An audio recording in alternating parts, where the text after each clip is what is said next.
పార్వతీపురం మన్యం జిల్లా కొమరాడ మండల కేంద్రంలో రైతులతో కలిసి ఈరోజు నిరసన కార్యక్రమం చేయడం జరుగుతుంది.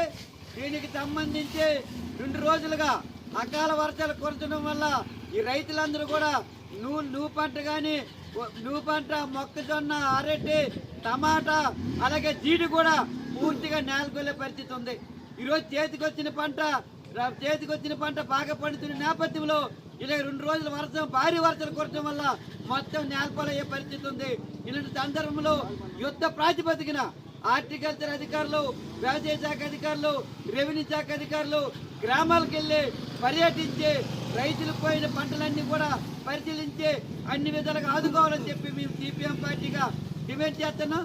ఎందుకంటే ఈరోజు రైతే రాజు, రైతే ఈ దేశానికి వెన్నెముక చెప్తున్న పాలకులకి ఈరోజు రైతుల యొక్క కష్టం తెలుసుకోవడంలో విఫలమయ్యారు. కాబట్టి ఆ విధంగా గ్రామాలకు వెళ్ళి ఈరోజు నష్టపోయిన పంటలన్నీ కూడా పరిశీలించి ప్రతి ఎకరానికి నష్టపరిహారం చెల్లించి అన్ని విధాలుగా రైతులకు ఆదుకోవాలని చెప్పి కోరుతున్నాం.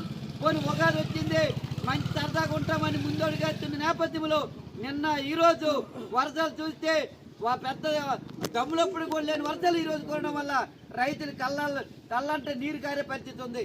కాబట్టి యుద్ధ బాధికైన అన్ని శాఖ అధికారులు గ్రామాలకు వెళ్ళి పర్యటించి పంటపై మొక్కజొన్న, టమాటా అలాగే జీడి మరి ఇంకా అరటి ఇవన్నీ కూడా పరిశీలించి అన్ని విధాలుగా ఆదుకొని రైతులకు నష్టపరిహారం వెంటనే చెల్లించాలని చెప్పి మేము సిపిఎం పార్టీగా ఈ రాష్ట్ర ప్రభుత్వానికి డిమాండ్ చేస్తున్నాం.